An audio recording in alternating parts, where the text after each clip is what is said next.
Aló.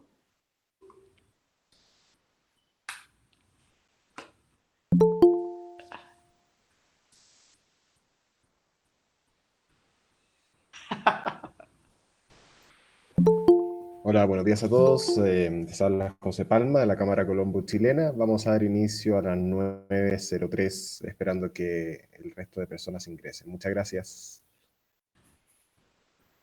Nativo.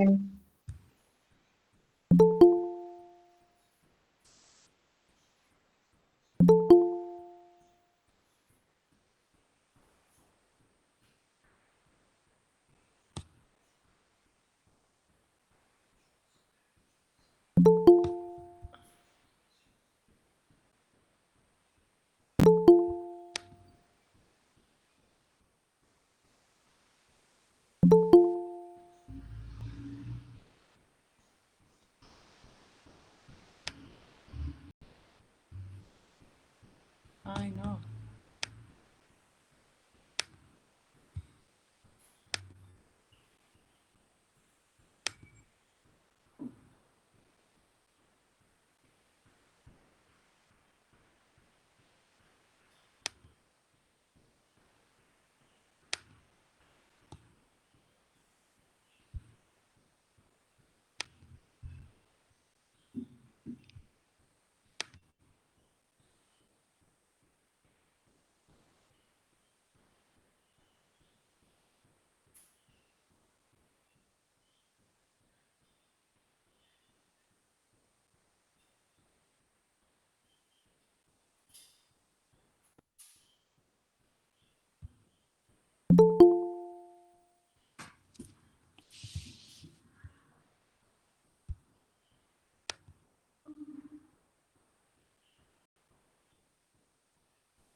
Bueno, buenos días a todos, espero que estén muy bien, espero que me estén escuchando bien también.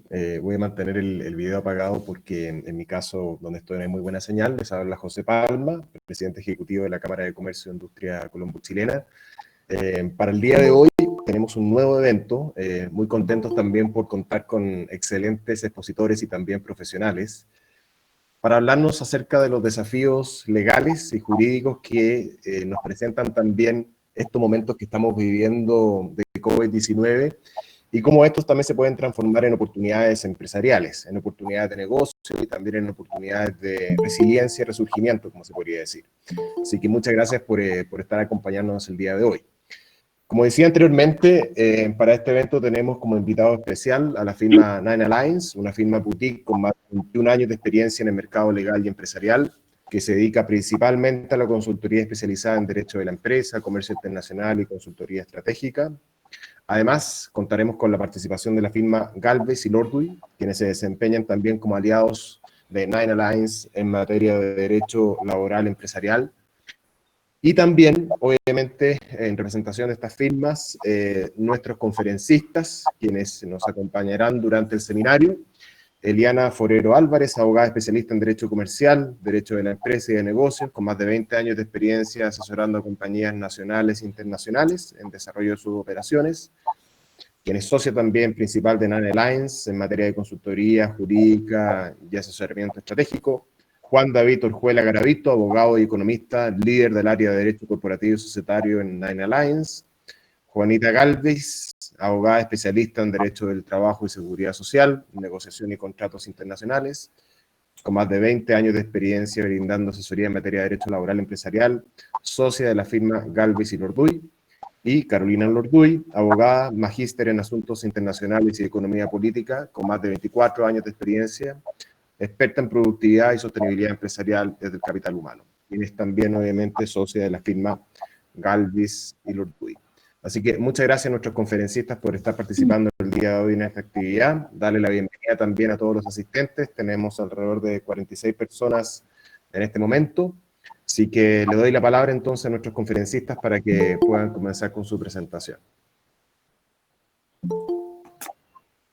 Bueno, muy buenos días para todos. Muchas gracias, José. Agradecemos su participación en esta charla. Transforma los desafíos legales en oportunidades empresariales y le damos la bienvenida a quienes se están conectando.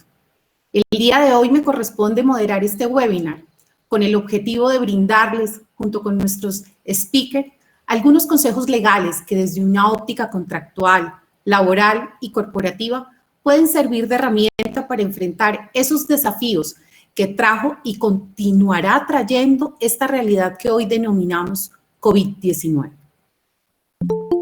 En Nueva Alliance y en Galvez y Lorduy tenemos el compromiso directo para con nuestros clientes, sus equipos de trabajo y la comunidad corporativa en general de transmitir a través de estos espacios información asertiva y pronta respecto de los temas de interés, opciones normativas y recomendaciones empresariales que les permitirán identificar oportunidades reales. Somos conscientes de que el impacto económico del coronavirus varía de un sector a otro. No obstante, tenemos comunes denominadores que nos permiten dar respuesta a esos retos que indudablemente podemos sentir como propios en cada una de nuestras organizaciones. Por ello, hoy queremos proponerles una dinámica diferente de conferencia, en donde vamos a personificar un caso de la vida real, en donde encontraremos alternativas que pueden tenerse para la protección de nuestro capital humano, nuestras finanzas, nuestras relaciones con los clientes y proveedores, indudablemente con nuestros socios y la comunidad en general. Antes de iniciar con este viaje en el que todos están cordialmente invitados, damos paso a Carolina, quien compartirá con nosotros algunas reflexiones sobre el dinamismo y la incertidumbre con el que se enfrentan los empresarios para la toma de decisiones, donde conceptos tales como cuando ya tenía todas las respuestas de mi vida, me cambiaron las preguntas. Son nuestro diario vivir. Adelante, Carolina.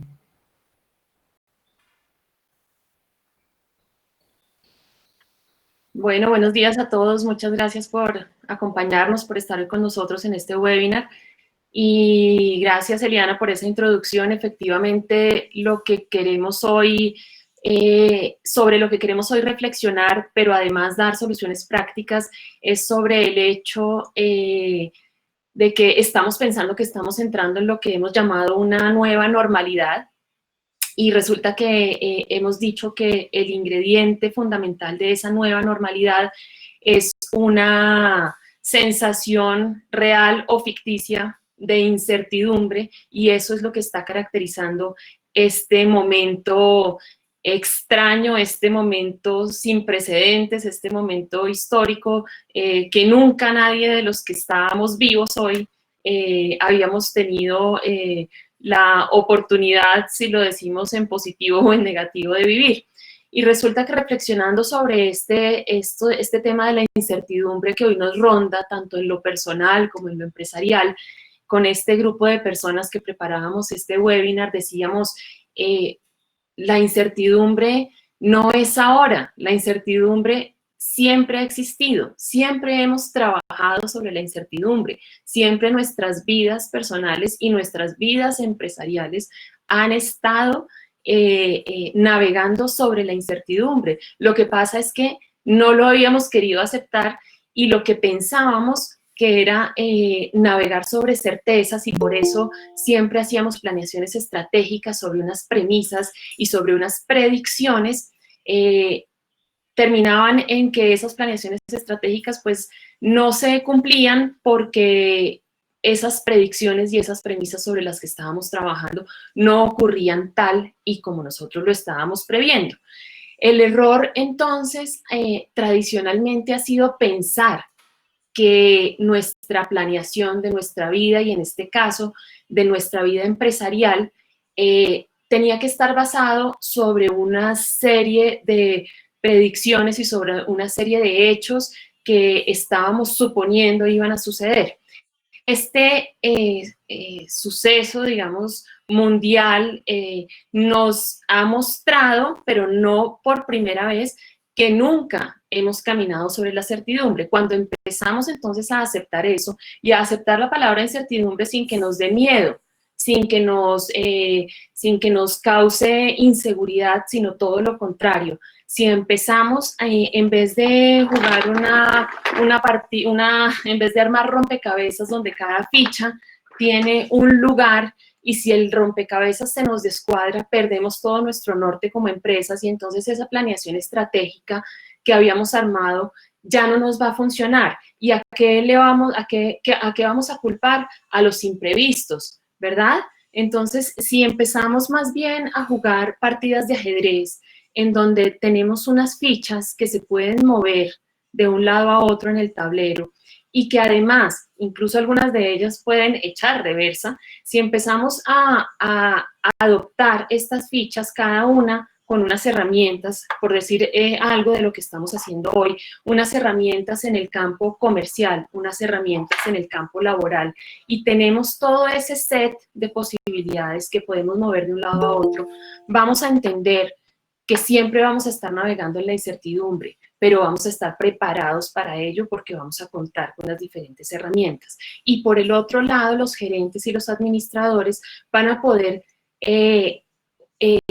administrar, van a poder gerenciar sus empresas de una forma más tranquila, en la medida en que devolverse o dar un timonazo o virar hacia un lado o hacia el otro no va a ser un error, no va a ser un error, va a ser considerado por los socios, por los accionistas, por la misma sociedad como un error de cálculo, sino simplemente como la capacidad de reacción de ese equipo gerencial frente a ¿qué? Frente a todo lo que tiene al frente. Algunas de las cosas, gracias ahora a la inteligencia artificial, al Big Data y todo esto, pueden ser más o menos previsibles, pero lo que hemos visto es que la mayoría del horizonte que tenemos al frente no es previsible, y lo que tenemos que aprender es a adaptarnos rápidamente, a movernos rápidamente en ese horizonte y a tomar decisiones con base en las herramientas que tenemos a disposición.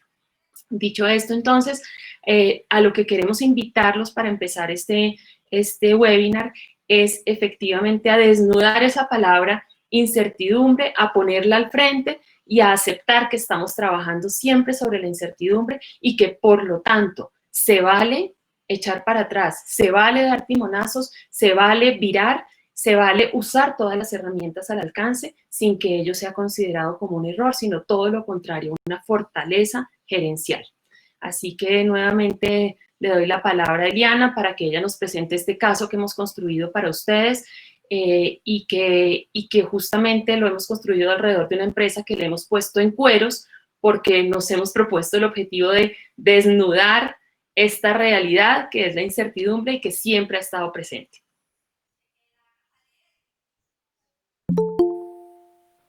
Como Carolina lo mencionaba, vamos a hacer la presentación de nuestro caso tal como lo señalábamos hace unos instantes, en cueros. Entonces, si ustedes recuerdan la dinámica de la conferencia, la vamos a poner en un caso real. Entonces, nuestra empresa de hoy, en la que vamos a aplicar cuáles son los desafíos legales para transformarlos en oportunidades empresariales que se vean no solo para la gerencia, sino también para sus socios, y esto genere realmente la riqueza del activo. Entonces, en Cueros S.A., 20 años de historia. Esta es una sociedad que hemos catalogado de tamaño medio. 3 accionistas, 2 personas mayores y una persona que está con 70 años. Su objeto social es la producción, la manufactura y la comercialización de artículos de cuero al por mayor y al detalle. Instalaciones de la empresa en Cueros, una propia y una arrendada. Empleados, 300 empleados, 200 operativos, 60 administrativos, 40 comerciales. Proveedores, Cuero Fino. Clientes, Las Necias, Besis Bombina y María Fernández. Reconocimientos por su trayectoria y calidad, Premio Andy por calidad. Una empresa, como ustedes la ven, muy normal de las que tenemos en el mercado colombiano y que pudiéramos también tener en el mercado latinoamericano. Esta compañía, dada todas estas circunstancias y este dinamismo que tiene nuestra economía, no solamente por el COVID, por cualquier fenómeno que nos trae la economía y toda la evolución que tenemos como seres humanos y dentro de nuestras empresas, se nos presentan las siguientes consultas y vamos así a empezar con nuestro primer consultor, Juan David Orjuela, nuestro experto en materia contractual y en materia corporativa, quien nos va a ayudar a dar el norte a este desafío que tenemos. Primero, frente a un negocio que en Cueros tiene con Las Necias, una reconocida tienda de ropa de mujer con presencia de toda Latinoamérica. Las Necias necesita 100,000 chamarras de cuero y café para su nueva colección de otoño. En Cueros, consciente de su capacidad de producción, que no le era suficiente en sus instalaciones propias, toma en arrendamiento una nueva bodega. Juan David, ¿qué nos puedes hablar sobre las consultas que hemos planteado? Claro que sí, Eliana. Para nosotros es un placer asesorar en Cueros y digamos que aquí tenemos digamos que varias relaciones jurídicas que nos llegan a presentar un desafío en estos tiempos del COVID. En esa medida, pues, tal como tú lo mencionas, en Cueros ha celebrado un contrato con Las Necias, el cual, si no me equivoco, te entiendo, están llegando a un problema porque Las Necias quiere disminuir el 80% de su pedido y modificar unilateralmente el contrato celebrado. Esto es así, ¿verdad? Sí, señor, así es. De igual forma... Discúlpame, una gran baja en sus ventas y decide disminuir su pedido de chaquetas en cuero. Sí. También tenemos una situación donde, pues, por esa disminución en Cueros, pues ya no puede cumplir su contrato de arrendamiento con las bodegas La Encerrona, porque, pues, en estos tiempos resulta muy, muy costoso. Y un tercer tema que nos has comentado, que el proveedor Cuero Fino, que es, digamos, que el mayor proveedor de cueros de cuero curtido, pues les está informando que no puede despachar los cueros con la calidad y en los tiempos establecidos contractualmente. En esa medida aquí, pues, con estos tres pequeños, como nosotros los hemos llamado, desafíos legales, lo que queremos es ver cómo cogemos cada uno de estos puntos legales y hacemos una consultoría para transformar empresarialmente, para pensar cómo se transforma en Cueros en un nuevo negocio con base en las herramientas legales que ustedes tienen a su alcance. Entonces, si nos vamos al primer punto, que es la relación entre Encueros y las necias, pues digamos que desde un punto de vista de consultor legal uno no puede estar, digamos que desatado de la situación que vivimos por el COVID. Digamos que uno supondría que las necias en su papel de retail pues ha tenido o tuvo que cerrar la mayoría de sus comercios físicos pues por el aislamiento preventivo obligatorio ordenado por el gobierno nacional, y ante esa situación pues claramente el cumplimiento de ese contrato celebrado con Encueros a ellos es muy difícil. Pero aquí la pregunta, aparte de darte simplemente unos conceptos legales que se han discutido mucho en estos días, de fuerza mayor, caso fortuito, desequilibrio contractual, es analizar esa relación y cómo la podemos transformar desde estas bases legales. Lo primero que yo te diría es que, por supuesto, uno entiende que existió un término que nosotros los abogados nos encanta, que es una fuerza mayor. Digamos que claramente las necias tuvo que cerrar todos sus establecimientos comerciales, sus tiendas, y ante eso sí se le imposibilita en este momento o durante un periodo de tiempo, digamos que cumplir con el contrato con Encueros de recibir las chamarras, las 100,000 chamarras. Sin embargo, desde un punto de vista legal, uno diría, esto no es razón suficiente para terminar el contrato por una causa de fuerza mayor, en la medida que, digamos que un contrato por fuerza mayor solo se puede terminar cuando realmente el cumplimiento de las obligaciones sea imposible. Aquí lo que vemos es que el cumplimiento de las obligaciones realmente, lo que pasa es que en el momento en que duró cerrado, digamos que el comercio, el retail de las necias, pues claramente era muy, muy difícil y muy costoso para ellos cumplir sus obligaciones, por lo cual debemos de revisar si desde el punto de vista legal lo que podemos es transformar esa relación contractual entre Encueros y las necias, ya sea para suspender temporalmente el contrato y suspender las entregas de las 100,000 chamarras. Digamos que modificar plazos de ejecución del contrato. ¿Esto qué quiere decir? Que si habían pedidos establecidos en ciertas fechas, sobre todo durante el tiempo que duró la cuarentena obligatoria y duraron todo el retail cerrado, pues digamos que se pueden aplazar en el tiempo. Revisar formas de pago. Pero claramente en estos momentos las necias, pues en principio ya está en la posibilidad de abrir su comercio. El gobierno nacional ya está permitiendo que se abra el comercio retail en centros comerciales, por lo cual ellos ya pueden comenzar a cumplir, digamos que una palabra poco legal, pero lentamente sus obligaciones. Pero aquí no solo es eso, revisar esa relación contractual y transformarla, sino es mirar alternativas que de pronto son innovadoras y otras opciones para Encueros. Es decir, si realmente las necias ya no quiere o no está en la capacidad de cumplir el contrato, digamos que pues ahí ya estaríamos hablando de un tema legal, de un pleito legal que se resolverá ya sea a través de una conciliación o a través de un mecanismo judicial, pero realmente Encueros debe pensar qué otras opciones tiene aparte de digamos que simplemente iniciar una acción judicial contra las necias, que por supuesto se tendría que hacer en cierto momento, pero ¿cómo me puedo reinventar? Por ejemplo, estas chamarras yo tengo un acuerdo de distribución exclusiva con las necias, es decir, solo se las puedo vender a las necias, o de pronto Encueros puede comenzar a buscar un tercer cliente que se las venda, o inclusive algo que está muy de moda y es iniciar un negocio B2C directamente, es decir, que Encueros no sea simplemente un negocio B2B, sino un B2C y abra una página web y comienza a transformarse a través de ventas de comercio electrónico.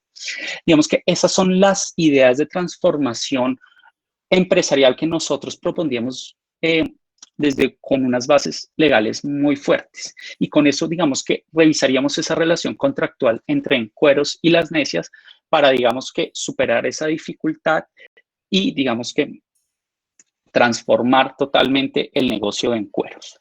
Y digamos que eso cerraría un poco como la visión legal moderna de cómo se puede revisar esa relación contractual entre Encueros y las necias. Si vamos al siguiente punto del contrato de arrendamiento, que también presenta unas dificultades muy grandes, sobre todo en el tema actual, y yo estoy seguro que que tú como empresaria, Eliana, has escuchado muchos de estos temas de arrendamiento, porque ha sido muy común, es que muchas empresas, digamos, que han tenido distintos problemas para cumplir sus contratos de arrendamiento, ya sea porque pues realmente las oficinas o las bodegas o las fábricas pues en un momento estaban desocupadas, no había nada que hacer, no había cómo operarlas y pues realmente para un empresario es difícil cumplir el pago de cánones de arrendamiento bajo esas circunstancias. Aquí digamos que nos toca repensar en cómo Encueros ve sus contratos de arrendamiento y cuáles opciones tenemos. El gobierno nacional, digamos que bajo esta emergencia sanitaria y bajo la emergencia social que decretó, ha sacado 2 decretos que son unos insumos, pero que desafortunadamente uno pensaría desde el punto de vista de empresario y de asesor que han sido muy tímidos.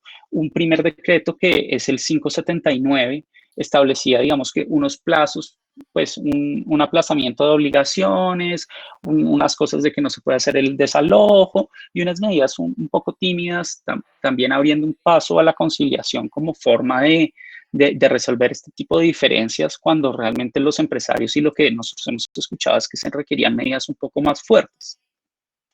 Luego, en la segunda emergencia económica, el gobierno también sacó otro decreto que fue el 779 que daba la posibilidad de terminar unilateralmente los contratos pagando una sanción. Sin embargo, el gobierno restringió este decreto demasiado y únicamente lo dejó aplicable para industrias de restaurantes, gimnasios y temas de eventos masivos, pero realmente para productores como Encueros, para productores industriales o para empresas de servicios no incluyó. En esa medida, estas herramientas se quedan un poco cortas con las necesidades de Encueros. Y ahí es donde realmente toca rediseñar la estructura de arrendamientos y es pensar en varias, digamos que vías de mirar cómo se termina ese contrato de arrendamiento y cómo volvemos más eficiente su real estate, sus operaciones. Lo primero es que pues digamos que aquí ya tocaría entrar un poco más a revisar el contrato. Digamos que nosotros siempre recomendamos que los contratos de arrendamiento tengan cláusulas de duración, cláusulas de terminación anticipada donde se establezca una penalidad clara, es decir, 3, 4 meses de canon de arrendamiento y habría que entrar a revisar si Encueros realmente tiene esa posibilidad. Porque siempre nos hemos encontrado que hay arrendatarios, disculpen, que les gusta poner ahí una trampita que es el artículo 2003 del Código Civil. Aquí ya estoy entrando a hablar un poco más como abogado, pero ese artículo lo que establece es que si uno termina un contrato de arrendamiento antes del término de vigencia, tendrá que pagar todos los cánones hasta su finalización, algo que por supuesto para un empresario en estas circunstancias, o sea, pues eso y no terminar el contrato, pues es igual que nada, o sea, pues mejor mantener el espacio para una futura expansión si toca pagar lo mismo para terminarlo. Y en esa medida, rediseñar la estructura de arrendamiento, ¿qué quiere decir? Es ya entrarse a negociar con la encerrona, que es lo que entiendo la contraparte, y revisar, uno, la posibilidad de establecer simplemente una entrega anticipada bajo una penalidad que sea un poco más en equidad, como queremos decir, un poco más balanceada para ambas partes. Una posible reducción temporal del canon de arrendamiento mientras, digamos que la producción de cueros vuelve a subir, o inclusive una alianza donde digamos que se puedan establecer nuevas formas de pago más flexible, otro tipo de prestaciones que garanticen que Encueros, digamos que tenga la capacidad de expandirse llegado el caso. Todas estas opciones es para presentar que de pronto las estructuras contractuales y sobre todo en estas épocas son flexibles, digamos que nosotros podemos llegar a acuerdos que flexibilizan esto. Ahora bien, el acuerdo ya puede ser directo, hablando con la encerrona, o digamos que una cosa que sí se ha permitido es que las cámaras de comercio han establecido procesos de conciliación más expeditos, sobre todo para estos temas de arrendamiento. La Cámara de Comercio de Bogotá ha hecho un excelente trabajo para establecer conciliaciones virtuales. Dependiendo del monto del canon de arrendamiento, estas pueden llegar a ser inclusive gratis para los usuarios y llegar a un acuerdo porque digamos que la flexibilidad es muy importante, sobre todo para una empresa manufacturera como ustedes.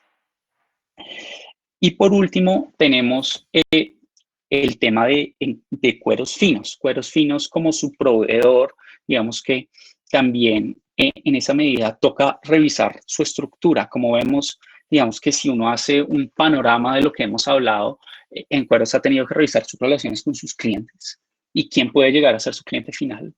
Una relación con uno de sus proveedores de, digamos que el espacio necesario para la producción y con sus proveedores de materia prima, que es Cueros Finos. En esa medida, digamos que ante la imposibilidad de obtener cueros de la calidad y en los tiempos requeridos, uno realmente tiene que sentarse con sus proveedores y revisar.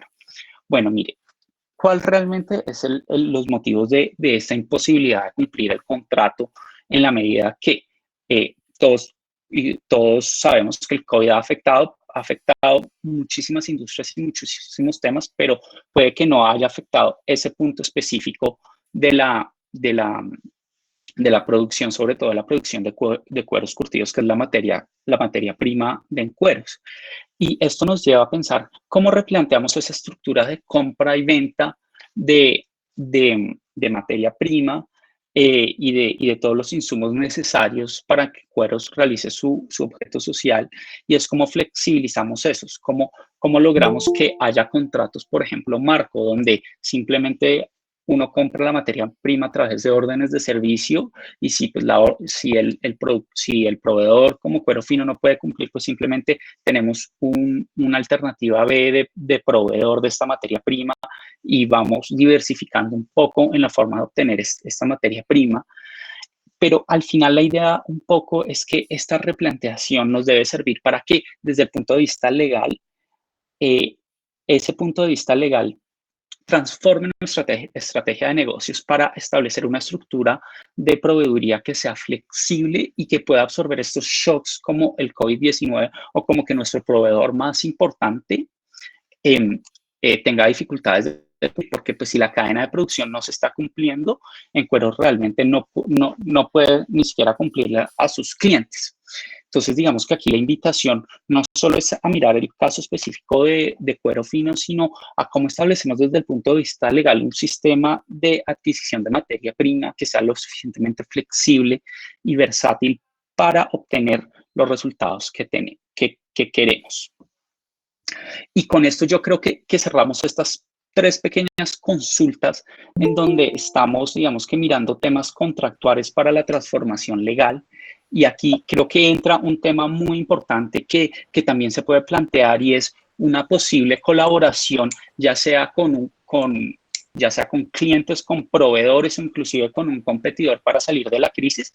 Y aquí creo que Carolina, que es nuestra consultora también en temas de competencia, nos puede ayudar un poco a repensar y analizar estos problemas de esa perspectiva. Sí, por supuesto. Otra de las grandes posibilidades, no que se ha abierto y existe desde antes, pero la Superintendencia de Industria y Comercio en buena hora sacó una resolución en donde, bajo su facultad de impartir órdenes e instrucciones, ha facilitado los acuerdos de colaboración empresarial que ya existían en la legislación. Como todos sabemos, los acuerdos con los competidores fundamentalmente pues tienen unas restricciones de manera que no vayan a interferir en la libre competencia. En este caso y en el caso de esta emergencia sanitaria que estamos viviendo y la consecuente emergencia económica, la superintendencia pues ha dicho que de las premisas sobre las cuales funcionan los acuerdos de colaboración empresarial, que son fundamentalmente que las empresas que estén colaborando no superen el 20% del mercado relevante, que no haya eliminación de la competencia, que haya beneficios demostrables para los consumidores y que haya eficiencias, es una característica indispensable de la celebración de estos acuerdos. Pues bien, la superintendencia nos ha dicho ahora, yo voy a presumir que la eficiencia existe. Usted infórmeme de los acuerdos de colaboración empresarial. No voy a pedirle que me demuestre ahora mismo que la eficiencia hacia el mercado existe bajo ese acuerdo, pero de todas maneras usted tiene que cumplir todas las premisas. Lo que pasa es que esa la voy a presumir. En este caso, para Encueros, Eliana, por ejemplo, tú podrías hablar con tus competidores y que sé que todos funcionan como en la misma zona de la ciudad y decirles, por ejemplo, utilicemos los mismos, utilicemos solamente unos camiones que son de una empresa, yo pongo los conductores o los ponemos entre todos, y esto también tiene que ver con el tema laboral que ahorita vamos a ver, y hagamos un acuerdo de colaboración. Como no estamos utilizando toda la capacidad de nuestra infraestructura de movilidad de los camiones, hagamos unos acuerdos en donde 2 o varios podemos utilizar esos mismos camiones, cuidando siempre pues que las otras, digamos, las otras condiciones bajo las cuales se pueden celebrar acuerdos de colaboración empresarial se cumplan, pero con una gran ventaja, y es que ya la superintendencia está asumiendo que ese acuerdo tiene unas eficiencias que en últimas pues van a beneficiar a los consumidores, y no se les olvide informar a la superintendencia cuando se suscriba este acuerdo. Gracias, Carolina. Bueno, con todas estas respuestas en materia contractual y en especial de contratos de colaboración empresarial, quiero volverles a recordar la dinámica de la conferencia. La dinámica de la conferencia está centrada en un caso de negocio que nosotros como firma consultora lo tuvimos e intentamos recopilar aquellas conductas que de una u otra manera se nos presenta a la mayoría de los empresarios. Y ahora pasamos a las consultas laborales derivadas de esa ejecución o inejecución de los contratos que tenemos con nuestros clientes y proveedores, que tienen sí o sí una repercusión directa con nuestro mayor activo, que es todos nuestros trabajadores. Así, podemos señalar que nuestra empresa Encueros, para que nuestra consultora en materia laboral nos pueda dar estas transformaciones desde las normas que tenemos y de las nuevas normas que entraron durante todo este periodo, nos puede ayudar a identificar qué podemos transformar frente a estos 4 o 5 tópicos que vamos a plantear. El primero es que toda nuestra planta de trabajo tiene a 6 trabajadores mayores de 60 años. 10 trabajadores con comorbilidad, que no pueden ser llamados a trabajar presencialmente y carecen de las habilidades y competencias para desempeñar funciones que puedan ser desarrolladas desde la casa. Tenemos además 60 trabajadores en una línea, 20 en otra línea dentro de la misma empresa de Encueros, que quedan sin actividad dados los recortes de personal. Se abrirá una nueva línea de cubrebotas de cuero impermeable cubiertas con líquidos refrigerantes que no dejan penetrar partículas, pero que tienen una capacidad para su fabricación. Adicionalmente, no se han implementado las medidas de bioseguridad privadas de emergencia sanitaria, puesto que tuvo que cerrar el inicio de la pandemia. Y además, que aperturado la planta, se puedan tener trabajadores que sean portadores del virus o que cualquier de ellos en su diario vivir continúe o nos traiga el virus a la compañía. Si ustedes ven estos tópicos que uno a veces los pudiera ver de forma general, es lo típico que le pasa a una empresa. Nos recortaron los contratos, podemos tener personas mayores, tenemos gente que no se puede desplazar porque tiene enfermedades de base o porque no nos sirve el trabajo en casa para ellas, y adicionalmente, ¿qué pasa con que un trabajador entre a nuestra organización teniendo el virus? ¿Qué efectos económicos tenemos como compañía? Así, le doy la palabra a Juanita para que nos pueda ayudar a resolver estas dudas que tenemos laborales, encontrando realmente oportunidades empresariales.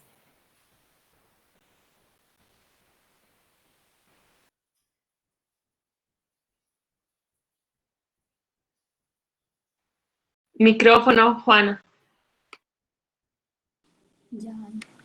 Aló, perdón. Gracias, Eliana, por la invitación y por contar con nosotros para tratar de buscar las diferentes soluciones y alternativas que en materia jurídica y laboral se están presentando en esta situación sin precedentes en el país, y en especial en este momento a la empresa Encueros.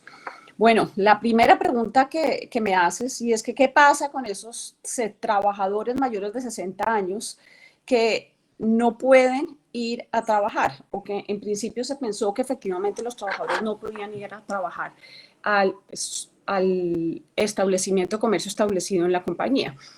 Aquí hay un primer interrogante que nos lo planteaba efectivamente la resolución 66 del 24 de abril, que es el protocolo de bioseguridad, en donde en efecto nos informó que todos aquellos trabajadores mayores de 60 años se recomendaba preferiblemente un trabajo remoto. Pero nos encontramos en la disyuntiva de que estos trabajadores, en su mayoría podrían llegar a ser operarios, pues su trabajo, su actividad a desarrollar desde la casa sería nulo. ¿Qué puedo hacer? Recientemente el Ministerio de Salud y del Trabajo sacó una circular, que es la circular número 30, la cual nos flexibiliza las posibilidades de que aquellos trabajadores mayores de 60 años puedan trabajar en las instalaciones de la empresa. Para este efecto, me permite que los empresas organicen turnos que tengan turnos de trabajo que efectivamente presenten el menor riesgo de posible contacto con otros trabajadores para aquellos trabajadores que requieran ir a laborar dentro de las instalaciones de la empresa. ¿Qué debo hacer yo como compañía?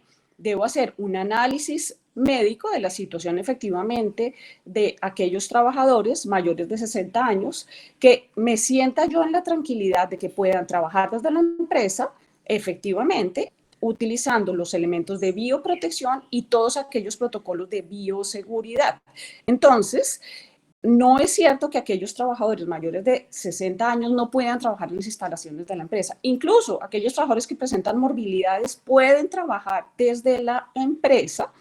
Se recomienda en lo posible sus trabajos remoto, pero cuando esto no es posible, clarísimamente la circular 30 me abrió la posibilidad de que trabajen dentro de las instalaciones de la empresa con las recomendaciones que acabamos de mencionar. Ahora, aquellos otros trabajadores que tienen ya comorbilidades y definitivamente no tienen las habilidades para trabajar dentro de las instalaciones de la empresa, podemos establecer diferentes alternativas relacionadas con los movimientos transversales o las nuevas capacitaciones. Carolina nos comparte su experiencia de las diferentes alternativas en las cuales podemos capacitar a trabajadores de mayores de 60 años en estos momentos. Sí, efectivamente, gracias Juanita. Como bien dice Juanita, no es que necesariamente estos trabajadores mayores de 60 años o con comorbilidades no puedan asistir presencialmente a las empresas. Sin embargo, si verdaderamente la empresa encuentra que hay un riesgo, y eso puede pasar, Eliana, que encuentres que verdaderamente encuentras un riesgo sobre alguno de los trabajadores y no quieres exponerlos haciéndolos ir hasta las instalaciones de la empresa, hay alternativas también, y una de esas, y con las que nuestra oficina trabaja fundamentalmente en muchas cosas, es que capacitemos a los trabajadores en otras habilidades y en otras competencias para las que también pueden servir a la empresa desde otras áreas. Y en el caso de los trabajadores mayores de 60 años y los que tienen comorbilidades, podríamos, por ejemplo, ya que tu asesor en materia comercial te está diciendo, muévete también hacia el comercio electrónico. Estas personas que deben permanecer en casa necesariamente podemos capacitarlas para que ejerzan funciones de monitoreo o de gestión de ese comercio electrónico que tú quieres implementar. También podemos capacitarlas para hacer supervisión en otras áreas. De todas maneras, lo que debemos entender es que todos, a cualquier edad, estamos en capacidad de movernos transversalmente a través de las empresas y de ejercer otras funciones que antes no habíamos ejercido. Esto también puede tener un componente anterior, que es el de sensibilizar o convencer o simplemente visibilizar frente a los empleados que no necesariamente la labor que yo estoy haciendo hoy es la única que puedo desempeñar. Todos podemos desempeñar diferentes tipos de labores, todos tenemos la capacidad de transformarnos y de adquirir nuevas competencias. En este caso, también lo podemos hacer, y ya que vemos que tú quieres hacer un tema de comercio electrónico, que muy acertadamente te están recomendando, estas personas que necesariamente deben permanecer en casa pueden ejercer algunas de esas funciones. Gracias, Juanita.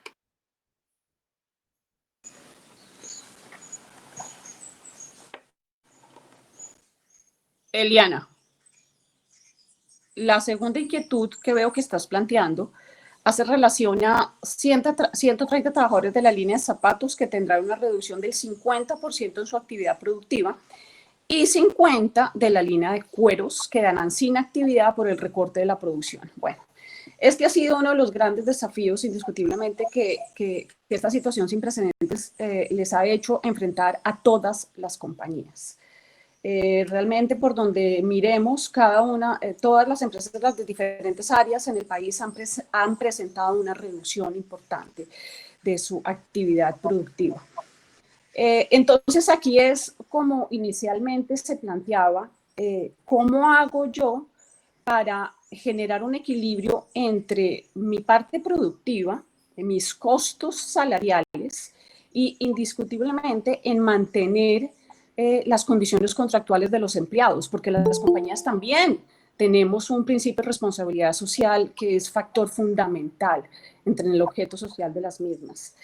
Y acá hay que ser muy hábiles a la hora de la toma de esas decisiones tan importantes. Y si bien nuestras normas laborales son normas rígidas, también estas mismas nos presentan una serie de flexibilizaciones que nosotros como empresarios debemos saber administrar y debemos saber ahí sí hacer las jugadas correspondientes para lograr un equilibrio entre estos temas tan relevantes. Y para responder a esta inquietud, Eliana, me gustaría contarle a la empresa En Cueros un caso de éxito que se presentó en una empresa que paralelamente hemos venido asesorando y en la cual el gerente se vio en la necesidad de hacer algo que nosotros llamamos coloquialmente gimnasia laboral, y es saber mover las fichas dentro de las alternativas que se encuentran dentro de nuestro marco legal.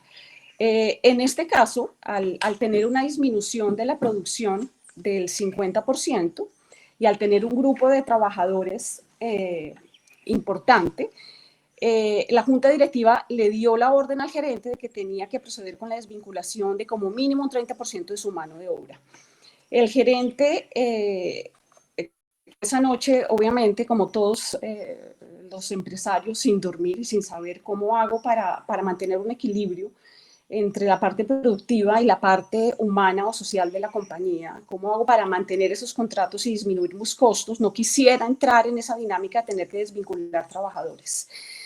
Y organizó sus fichas de ajedrez y decidió hacer una jugada. Y al día siguiente se presentó en su fábrica y habló con los trabajadores, les informó de la situación, que ya realmente es un tema tan evidente que no requiere muchas ni mayores explicaciones. Y le contó de una manera amplia a sus trabajadores que iba a tener que hacer una reducción si no encontraban una manera en conjunto de reducir los costos efectivamente de la nómina de sus trabajadores y sus costos de producción y encontrar una viabilidad para que los contratos de trabajo no terminaran. Y les planteó a sus trabajadores lo siguiente, y era: trabajemos en dos grupos que serían 2 turnos. Cada turno de trabajo sería de 15 días, de los cuales 10 días trabajarían jornadas de 12 horas continuas y descansarían dentro de esos mismos 15 días, 5 días. Entonces, si yo miro la jornada que estaba estableciendo efectivamente el gerente, que repito, 15 días de trabajo, dentro de los cuales trabajarían 10 días en turnos de 12 horas y descansarían 5.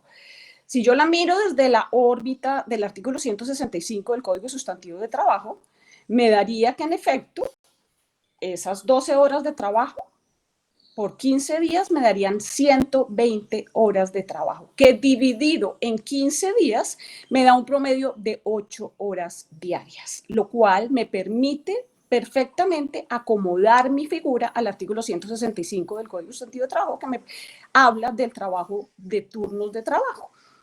¿Y qué me dice el artículo 65? Que es viable ampliar la jornada de más de 8 horas diarias y 48 a la semana, siempre y cuando en el promedio de 3 horas de trabajo calculado en periodos de 3 semanas no exceda de 8 horas diarias ni de 48 a la semana. Como vemos acá, este ejercicio, trabajando en estos turnos de 15 días, los trabajadores en efecto trabajarían 120 horas, que dividido en 15 días me da el promedio de las 8 horas. Luego es completamente válido la implementación. Ahora, ¿qué ocurre con esos otros 15 días faltantes para el total de los 30 días de trabajo que yo laboraba normalmente en la compañía? Pues el gerente logró cuadrar con sus trabajadores que los 15 días restantes se suscribiera un acuerdo de licencia no remunerada. Entonces, fíjense en la inteligencia, digámoslo, de este gerente al querer establecer esta figura de 15 días de trabajo, 15 días de licencia no remunerada. ¿Qué logró? Logró que los trabajadores efectivamente recibieran el 50% de su salario tan solo por 10 días de trabajo. Y de esa manera, él logró, como compañía, reducir sus costos, generar una sostenibilidad financiera en su compañía que le permitió la no terminación de los contratos de trabajo. Y más encima de estas alternativas que se estaban planteando para generar la sostenibilidad financiera, pues logró algo adicional e importante: cumplir con las medidas establecidas en la emergencia sanitaria, que eran reducir los desplazamientos, evitar una mínima circulación y generar más días de descanso. Entonces, fíjense en que nuestra legislación, si bien es efectivamente restrictiva, también nos permite hacer una maniobra en nuestras fichas para armar nuestros rompecabezas. Adicional de esta alternativa, y a título ilustrativo para la empresa en cueros, también podemos estudiar otras figuras que se encuentran consagradas en el artículo 161 y siguientes del Código Sustantivo de Trabajo, como lo son el decreto 770, que incluso este decreto nos permite o nos ha permitido una flexibilización en cuanto a los turnos de trabajo. El artículo 770, en el literal C, el artículo 170, discúlpenme, que adicionó al artículo 161 sin literal C, que me permite trabajar los turnos de 36 horas continuas. Ahora me permite trabajar de 6 horas diarias a 8 horas diarias cada 4 días. Y asimismo, el literal D me permite trabajar turnos de 12 horas diarias hasta por 4 días a la semana. ¿Qué quiere decir esto? Que sí hay alternativas, que nuestra legislación, por más rígida que sea, si nosotros sabemos jugar esas fichas, podemos encontrar alternativas para generar una sostenibilidad financiera versus la estabilidad laboral de los trabajadores en la compañía. Ahora, estas medidas indiscutiblemente no las puedo tomar de manera unilateral, sino necesariamente tengo que concertarla con los trabajadores.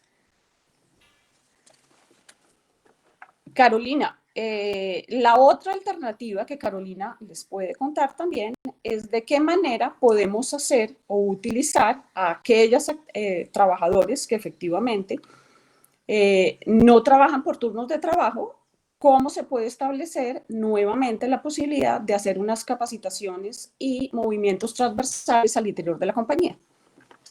Sí, efectivamente, Eliana, también con Juanita, haciendo esta estructura laboral para tu empresa, nos dimos cuenta que no necesariamente, con esta reducción de la producción, no necesariamente todos los trabajadores los íbamos a poder utilizar o a poder, digamos, ponerlos a trabajar dentro de estos turnos. Esta organización que te está dando Juanita, pues es la que nos da una mayor flexibilidad y una mayor posibilidad de financieramente sostener la estructura laboral, pero también nuestra sugerencia es que hay unos trabajadores que realmente no vamos a poder acomodar en estos turnos porque simplemente no tienen nada que hacer allí con la baja de la producción. Con esos trabajadores, Eliana, tú puedes también capacitar parte de estos trabajadores que te van a quedar fuera de la producción y ponerlos en tu idea de la fabricación de los cubrebotas. Entonces, cuando abras esa línea, también coge tus mismos trabajadores y capacítalos. Normalmente lo que uno hace es salir a buscar a los que saben hacer este tema. No, tú vas a coger a tus mismos trabajadores y los vas a capacitar y los vas a meter en esta nueva línea de producción. y si seguramente habrá otros trabajadores que tampoco vas a lograr meter dentro de esta línea de producción, también te tenemos una sugerencia que tiene que ver con lo que Juanita va a responderte en el módulo siguiente, y es que algunos de estos trabajadores, y de pronto los que tengan más posibilidades en sus habilidades personales, digamos, puedes ponerlos también en esta coyuntura a ejercer labores de supervisión y monitoreo del cumplimiento de las medidas de la emergencia sanitaria. Entonces, también puedes entrenar a estos trabajadores y volverlos unos vigías del cumplimiento de tus normas de bioseguridad.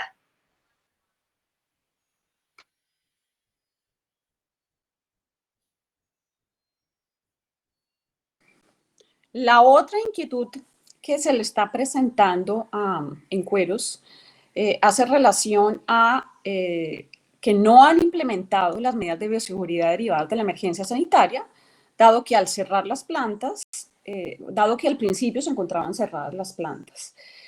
¿Qué debo hacer acá? Acá yo me tengo como empresario hacer dos preguntas. Una, ¿cómo prevengo? Y dos, ¿cómo reacciono en caso efectivamente que se presente una circunstancia de contagio? El cómo prevengo, yo creo que es un tema que ya ha sido ampliamente explicado y conocido en todas las compañías, que indiscutiblemente debo tener un protocolo de bioseguridad de acuerdo con la reglamentación establecida en la resolución 666. Sin duda es el margen de movilidad que se va a poder implementar en las compañías para que reabran sus actividades. Pero aparte de este mismo protocolo de bioseguridad, yo como compañía o como gerencia le recomendaría en Cueros que implemente unos procedimientos, digamos, al anillo al dedo de lo que realmente requiere. Y de los casos más exitosos que se han podido compartir o que yo he podido observar en distintas compañías, están desarrollados en estos protocolos que se cumplen con unas directrices. Y las directrices y las recomendaciones son las siguientes. Tener un plan de trazabilidad en las compañías. ¿Cómo hago un seguimiento de cómo entro a mi casa y cómo regresan los trabajadores de su casa? Es supremamente importante llegar a construir estas trazabilidades al interior de la compañía, que son las que me van a permitir hacer un seguimiento. Hoy en día existen muchísimas plataformas en la web que se han convertido en herramientas fundamentales para poder atender estos requerimientos, como uno muy simple que se llama el Google Form, que es el que me permite hacer un seguimiento diario de las circunstancias en que se encuentran los trabajadores. Para esto, los trabajadores deberían estar llenando los formularios de manera diaria y periódica para que en caso de un posible contagio, la compañía pueda hacer el seguimiento que se requiere. Asimismo, debería poder hacer mis controles de contactos estrechos, debería poder hacer un reporte diario sobre el estado de salud de mis trabajadores. Y uno de los hallazgos más importantes que he logrado evidenciar en las compañías es el trabajo que realizan por células. Dividen a sus trabajadores en células de trabajo. ¿Esto qué significa? Que voy a lograr minimizar el contacto y evitar un mayor contagio en la eventualidad que se me llegue a contagiar a alguno de mis trabajadores.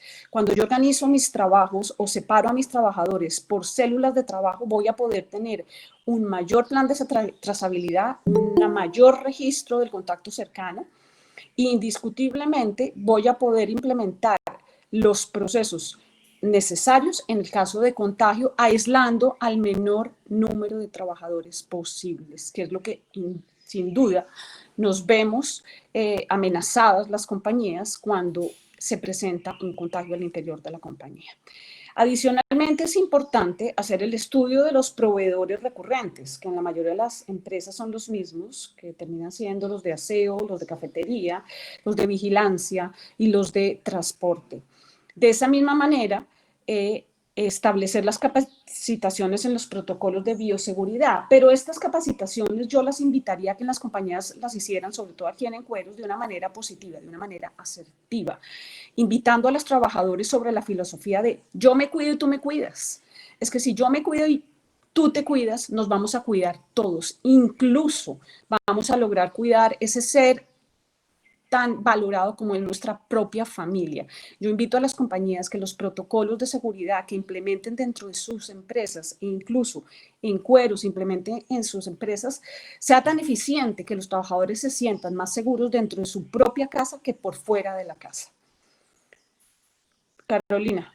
Y aquí digamos, en nuestro trabajo que hemos venido desarrollando en nuestra oficina con Juanita y nuestro equipo, en nuestras reflexiones en los temas de bioseguridad y de las medidas, nos han rodeado dos ideas permanentemente. Una es la que mencionó Juanita de Eliana y en Cueros, y para todas las empresas, cuando estén pensando en la implementación de los protocolos de bioseguridad, no lo vean como una idea abstracta. Cojamos hagámoslo, como decía Juanita, como anillo al dedo, a la medida de nuestra empresa. ¿Qué es nuestra empresa? ¿Cómo trabajan mis empleados? ¿Dónde están? ¿Cómo se mueven?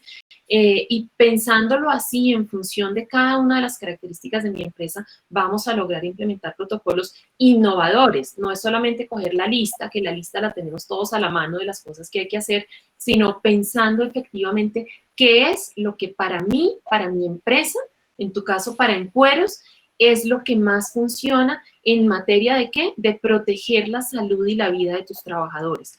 Y por otro lado, este sistema de células que Juanita menciona, que no es más que armar grupos de trabajadores que en todo momento van a estar ellos movilizándose.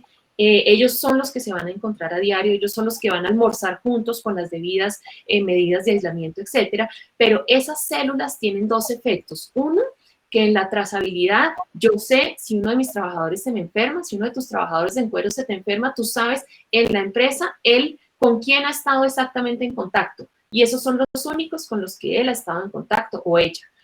Y por otro lado, es un sistema de yo me cuido, tú me cuidas, porque esas células, y esto también es un trabajo de sensibilización con los trabajadores y con los equipos gerenciales, esto quiere decir que en mi célula y con las personas con las que yo estoy compartiendo en el día a día, mi interés no es solamente cuidarme yo, sino que ellos también se cuiden. Y esto genera un sistema como de vigías, entre todos nos cuidamos, pero yo también me preocupo de que tú, que vas a estar al lado mío, o tú, que también vas a estar al lado mío, no salgas a tu casa a irte a fiestas.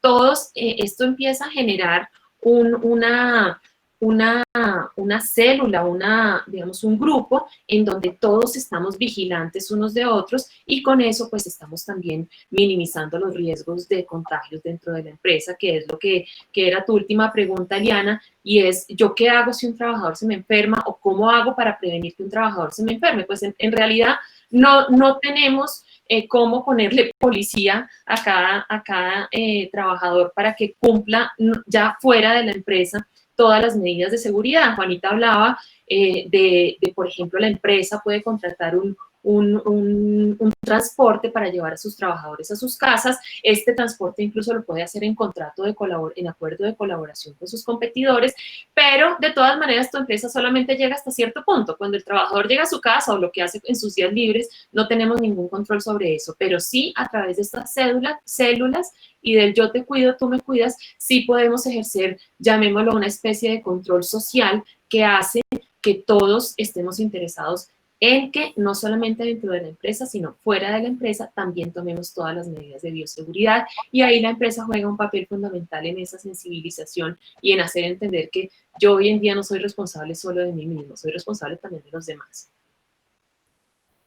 Gracias, Carolina y Juanita, por estas manifestaciones y reflexiones y experiencias que nosotros como consultores compartimos día a día para poder entregarle a todos nuestros participantes elementos de la norma realmente aplicada y cómo en la visión de 4 profesionales podemos aportar para que en casos similares que se presenten en sus organizaciones puedan saber que pueden transformar esos desafíos legales, esa norma que se encuentra plasmada, se puede aplicar a hechos ciertos y a momentos ciertos donde el administrador, el gerente o la persona que deba tomar la decisión pueda contar con un sinfín de información para plasmar y ejecutar.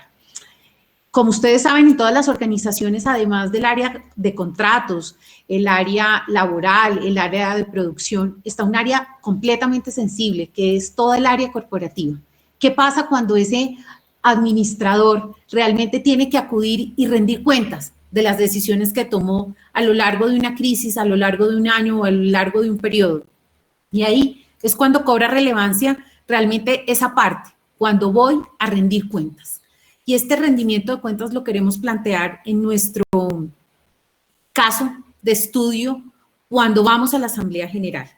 ¿Qué ha permitido la ley realmente frente a la ejecución de las Asambleas Generales de Accionistas? ¿Y qué pasa? ¿Cómo se deben ejecutar? ¿Qué se deben cumplir? Y realmente qué resulta ser relevante para plasmar en esas actas que al final muchos la tomamos como un requisito meramente legal, siendo realmente un instrumento y una guía de apoyo para la organización, de apoyo para su administrador, pero también es como el reflejo que los terceros ven de nuestra organización. Así le doy el paso a Juan David, quien nos va a hacer unas recomendaciones que le haría esta empresa en Cueros y que podemos aplicar todos en nuestras organizaciones sobre la ejecución de las asambleas, que muchos las hemos trasladado debido a las posibilidades que nos ha dado los decretos que han sido expedidos. Juan David.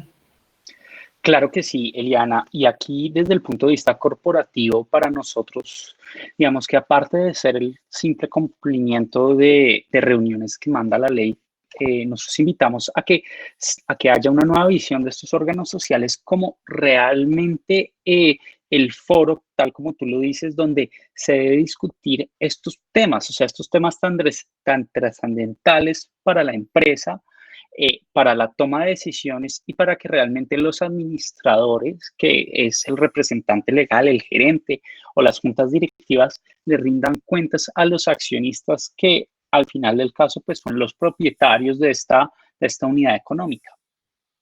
Y para eso, digamos que antes de entrar un poco al detalle, es muy importante tener en cuenta esta nueva visión, una visión de un órgano social realmente activo, en donde sea, digamos que el foro, el sitio donde se puedan tomar estas decisiones realmente trascendentales para cualquier clase de compañía, especialmente en esta situación del COVID.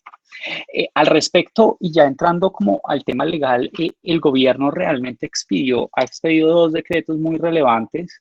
El primero, que tal vez es trascendental, es el decreto 398, en donde se hizo una interpretación que a nuestro punto de vista es muy, muy favorable para la realización de reuniones virtuales o por teléfono. Y este decreto, en palabras muy sencillas, lo que permite es que estas reuniones se hagan sin necesidad de que haya un quórum universal. ¿Esto qué quiere decir? Sin la necesidad que estén presentes el 100% de todos los accionistas, socios o asociados de la empresa. Digamos que el Código de Comercio y las leyes corporativas, como la Ley 222, establecían en un articulito una interpretación donde se entendía que para hacer una reunión por Zoom o por Teams o por Google Hangouts, uno tenía que tener el 100% de participación de los accionistas.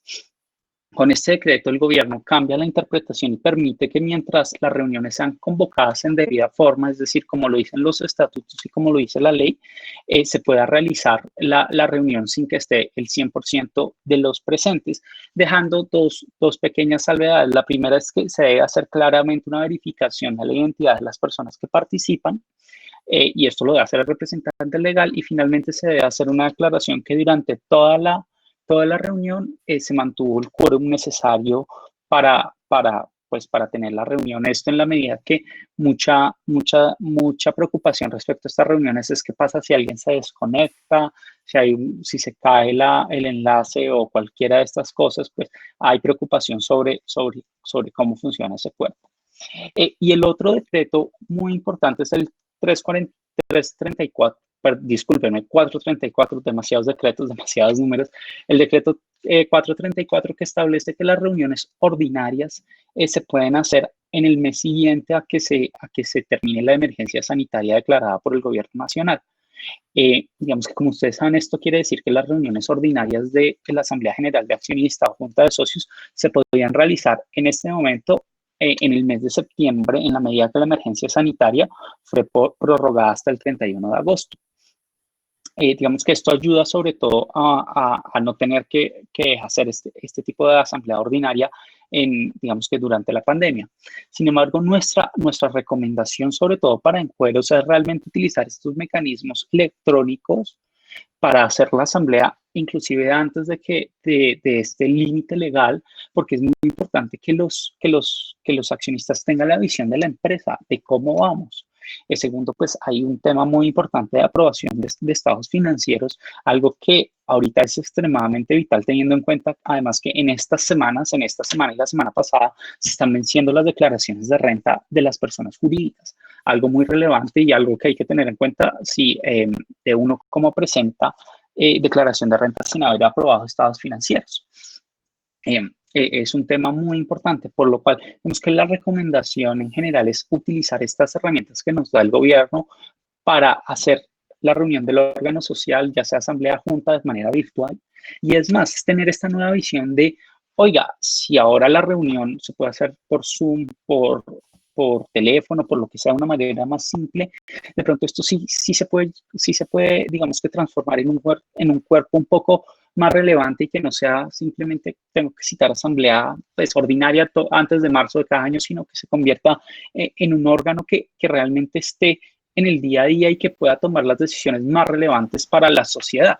Pero yo creo que aquí la visión más importante es la visión de gerente, donde estos cuerpos deben de servir de apoyo al gerente, pero pues es el gerente el que realmente debe tener una nueva visión de cómo manejar una empresa en estos tiempos de COVID. Y yo creo que, Eliana, tú eres la mejor persona como Encueros o con tu experiencia para que nos digas cuáles son esos consejos de gerente que realmente nos llevan a que estos desafíos legales se transformen en oportunidades empresariales.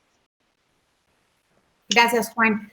Ahora ya para concluir con nuestra conferencia y con nuestra metodología de presentar el caso, de poder hacer práctico esto que vivimos en nuestro día a día, con realmente las herramientas que tenemos desde el punto de vista legal que podemos ejecutar, plasmar y que podemos transformar en oportunidades legales, llega un punto para cerrar absolutamente vital. Y son nuestros administradores. Es supremamente importante que nuestros administradores en el desarrollo de su camino no se sientan solos, realmente se sientan acompañados no solo por sus trabajadores, asesores y comités, sino por realmente los asociados o socios, dependiendo del modelo de negocio que se tienen y de la estructura corporativa que se tiene.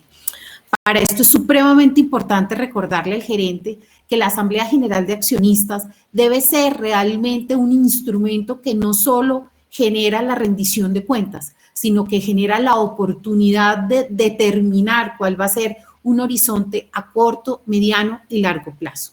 Estas asambleas generales realmente se resumen en un documento que la mayoría de las empresas lo hacen a través de una proforma. Este documento realmente debe recapitular y debe permitirle leer a los terceros para dónde va la compañía.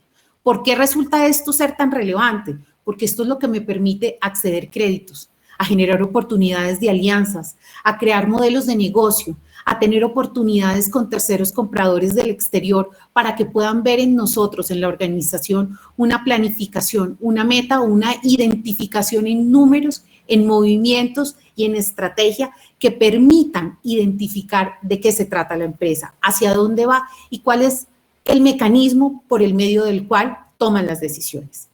Y así, para cerrar sobre la importancia de las asambleas generales de accionistas y a esa posición de no dejar solo a los administradores en la toma de decisiones, es supremamente importante recordar que la toma de las decisiones al interior de la compañía debe ser el conjunto de acciones que el administrador debe tomar y que debe estar realmente acompañado de su equipo de trabajo. La información es supremamente relevante. La información debe ser completa, oportuna y confiable. Realmente, esa información, cuando nos la suministran en estas condiciones, debe tener un análisis que no se debe demorar, que no debe generar confusión. También existen en el mercado diversos métodos y valoraciones de esa información para que la metodología que aplique ese gerente para la toma de las decisiones correspondan a decisiones objetivas y no a decisiones que estén acompañadas de decisiones emocionales o de carácter político, que al final lo que impide es tomar unas decisiones asertivas y ponderadas. Caro, ¿qué nos puedes decir como consejo para nuestro gerente? Pues ya para concluir y entrar rápidamente en una etapa de preguntas por si las tienen nuestros invitados, nuestros asistentes, simplemente decir que efectivamente estas decisiones que se toman en las asambleas ordinarias o extraordinarias o las decisiones que de manera general toman los accionistas o los socios de la empresa deben tener una condición fundamental para que un administrador o un gerente o los equipos gerenciales puedan actuar sin temor a incumplir o a mostrar incumplimiento, y es que esos accionistas, esos dueños de las empresas tengan en cuenta que siempre los equipos gerenciales, y esta pandemia nos lo ha mostrado muy de frente y muy abruptamente, pero siempre ha sido así y va a seguir siendo así. Es tener en cuenta que siempre vamos a estar navegando sobre la incertidumbre, que si bien podemos tener algunas, digamos, que de los estudios, las estadísticas, el Big Data, la inteligencia artificial, podemos tener alguna idea de lo que se viene en el corto, en el mediano, en el largo plazo, siempre va a haber cosas que no sabemos que van a pasar, y no solamente relacionadas con fenómenos naturales o con virus, con bacterias, sino con los múltiples, los que yo llamo los contradictores del otro lado del tablero de ajedrez. Lo importante y tal vez la principal habilidad que debemos buscar en un gerente, en un administrador, es que esa persona y ese equipo gerencial pueda adaptarse y acoger el cambio de forma rápida y pragmática. Para eso están todas las herramientas y está cada ficha de ajedrez. Este es el tema laboral, este es el financiero, el caballo se puede mover de muchas formas, ¿cierto? La torre también. ¿Cómo podemos tener ese panorama de cómo me puedo mover y reaccionar rápidamente frente a algo que se me está presentando? Y los socios, accionistas y la sociedad de manera general, entender esos giros y esos movimientos rápidos no como retrocesos, sino como errores, sino todo lo contrario, como la capacidad de adaptación que tiene que ser la principal característica hoy de un equipo gerencial. Navegar sobre la incertidumbre y ser capaces de dar los giros de forma oportuna. El error sí es persistir en lo mismo, como cuando tenemos nuestro famoso rompecabezas y lo queremos seguir armando así, a pesar de que todo vaya en contra de ese plan estratégico que yo armé y que aparentemente tengo que dejar armado porque si no, de lo contrario se considera que me equivoqué. Es todo lo contrario. Yo quiero ver cuántos, yo creo que este año 2020 ha sido significativo que esto haya pasado en esto, porque quiero ver todas las planeaciones estratégicas 2020 y las visiones 2020, a ver hasta dónde se cumplieron. Y entonces ahora le vamos a echar la culpa al murciélago de que no se cumplieron. No, realmente nunca hemos estado navegando, nunca hemos estado parados sobre tierra firme. Siempre estamos navegando sobre las olas de la incertidumbre, y esa es la habilidad que deben dominar los equipos gerenciales. Y por el otro lado, a todo nivel dentro de la empresa tenemos que aprender a aprender, y esa es otra de las habilidades que nosotros queremos que en nuestras empresas en las que estamos asesorando se adquiera por parte de todos los trabajadores, y es hoy estoy haciendo esto, mañana puedo estar haciendo otra cosa, y eso es perfectamente viable porque la capacidad mental la tenemos. Es cuestión de saber que lo podemos hacer, de aprender a adaptarnos y de aprender a que en las empresas no solamente hay movilidad vertical, también hay y debe haber movilidad horizontal, y tenemos que desarrollar las habilidades y competencias para ello. Así que en nuestra empresa Encueros y todas las empresas, desnudemos esa verdad, encueremos, como decimos en la costa, esa verdad de que siempre estamos sobre la incertidumbre y que lo que tenemos que hacer es aprender a manejar nuestras fichas para poder movernos rápidamente frente a nuevos acontecimientos. Carolina, muchísimas gracias. Por supuesto, muchas gracias a todos los participantes, a todas las personas que nos pudieron acompañar en esta mañana, y por supuesto estamos abiertos a todas las preguntas. Aquí nos han cruzado por el interno varios interrogantes. Sabemos que estamos próximos a fin de mes, que el viernes nos genera muchos desafíos que debemos transformar para iniciar un fin de semana de descanso y en familia, por lo que queremos comentarles que todas las preguntas que nos han efectuado y que seguramente por estos cortos minutos no lograremos responder, se las estaremos transmitiendo a sus correos electrónicos y, por supuesto, antes de finalizar o iniciar más bien con el periodo de preguntas, quiero darle las gracias nuevamente a José Palma por la oportunidad, nuestro director ejecutivo, a toda la gente de la Cámara que nos ayudó a poder realizar este webinar, por supuesto a Juanita, Carolina, a Juan David y por supuesto a nuestras firmas, a 9 Alliance, a Galvis y Lorduy por permitirnos y habilitarnos la posibilidad de compartir con ustedes todas nuestras experiencias. Así, no sé si Juan David nos puedes ayudar con la primera pregunta que habla sobre si se desea que el COVID sea considerado como una causal de fuerza mayor, ¿debió quedar de manera explícita dentro de un contrato? Gracias, Eliana. No, digamos que la respuesta a esa pregunta es no necesariamente. Digamos que la ley define la fuerza mayor o el caso fortuito que para efectos prácticos es lo mismo como cualquier situación imprevista e irresistible que impide el cumplimiento de una obligación. Y es, digamos, una institución que está en la ley. En esa medida, ¿qué es lo que toca analizar en cada contrato? Y si es el contrato particular, sí, digamos que lo que pasó con el COVID, el aislamiento preventivo obligatorio decretado por el gobierno o cualquier otra circunstancia, llega a ese calificativo de que fue una situación irresistible, es decir, que la parte dentro del contrato no podía defenderse, no podía superarla, e imprevisible. Y generalmente en los contratos, pues uno dice ejemplos de fuerza mayor, pero generalmente utiliza la misma definición legal. Uno que sí podría haber en el contrato es que tú excluyas el COVID o pandemias como causantes de fuerza mayor o caso fortuito. Eso sí se podría pactar y hemos visto algunos casos, sobre todo desde que inició la pandemia, en ciertos contratos donde las partes establecen claramente que la pandemia por el COVID no es una causal de fuerza mayor. Juan, para que luego pasemos al tema laboral, me están preguntando acerca de las asambleas de accionistas. ¿Qué requisitos principales se deben cumplir para aquellas que se realizan de forma virtual?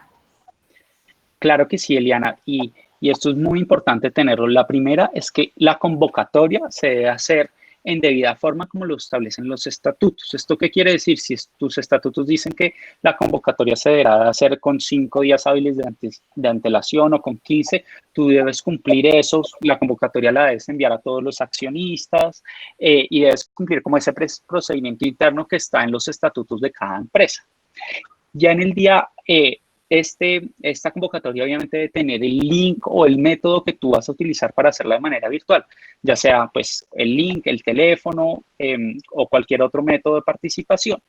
Ya el día de la asamblea, y tal como lo dije, es muy importante primero que el representante deje constancia y verifique que todos los asistentes pues son los accionistas o que si hay poder, los mismos fueron debidamente aportados. Y por último, el representante legal debe certificar al final de la reunión que, digamos que durante la misma estaba el quórum suficiente para deliberar y decidir. ¿Esto qué quiere decir? Que si somos 3 accionistas, como el caso de Encueros, y y 2 se desconectan y solo queda uno, pues ahí el quórum se me cayó porque pues no es la mitad más 1, supongamos. En esa medida, el representante legal lo que debe hacer es justificar que durante toda la reunión existió ese quórum, es el número de personas necesarias para deliberar y decidir, y esos son como los 3 tips necesarios para que la reunión produzca efectos. Claro que sí. Ahora seguimos con una pregunta para Juanita. Nos señalan cómo se debe informar a la ARL en caso de una estrategia de cambio de turnos, cambio de funciones, para que la empresa esté plenamente asegurada por el riesgo del trabajo. Eliana, si no hay un cambio esencial de funciones, específicamente la empresa no está obligada a realizar ninguna notificación a la ARL, a menos que efectivamente en el desarrollo de aquellas actividades normales le dé un giro de tal naturaleza que cambie el riesgo para el cual el trabajador está calificado, momento en el cual sí tendría que hacer el reporte correspondiente a la ARL. Ah, ok, perfecto. Bueno, señores, ya se nos está cortando el tiempo. Nuevamente les informamos que todas las preguntas serán respondidas a los correos electrónicos de todas las personas inscritas. Queremos nuevamente darles las gracias a todos los participantes, nuevamente a la Cámara, a José Palma por la oportunidad. Y bueno, les agradecemos. Eli, una noticia también, Eli, una noticia de última hora y para todos. Fue expedido ayer efectivamente el decreto 878 de mayo de 2020, por el cual se está, es un decreto del Ministerio del Interior y en el cual se está habilitando a los alcaldes para comenzar a reabrir actividades presenciales de restaurantes y de ceremonias religiosas. Eso nos implica un reto enorme frente a todo lo que estamos hablando. No es de nuestro sector en cueros, pero para las industrias y para las empresas de servicios de restauración es una noticia buena, pero es a la vez un reto enorme el comenzar a ejecutar estas acciones en materia de bioseguridad. Así que bueno, esa era la noticia de última hora para hoy. Siempre desafíos legales a cada instante de nuestras vidas para transformarlos en oportunidades. Nuevamente, muchas gracias a todos. Feliz tarde y feliz fin de semana. Muchísimas gracias, Eliana, Carolina, Gracias a todos. Juan David, por la intervención. Estuvo muy interesante la charla. No sé si alguien más tenga alguna inquietud. Si no surge, como lo mencionó Eliana, pueden escribirles al correo directamente o a nosotros, la Cámara Colombo-Chilena. Yo voy a dejar mi correo en el chat para cualquier comentario o cualquier pregunta que surja más adelante. Muchas gracias, Laura. Muchas gracias a todos. Mil gracias, excelentes exposiciones. Gracias. Vale.